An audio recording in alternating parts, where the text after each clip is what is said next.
This is a Rotodyne, and it might look like a helicopter and an airplane smashed together, but it's neither. It's a lot more revolutionary. Because when it debuted over 60 years ago, the Rotodyne was going to be a new form of mass transport.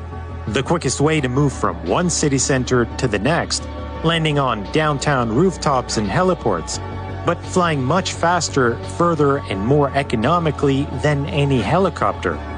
And airlines were interested.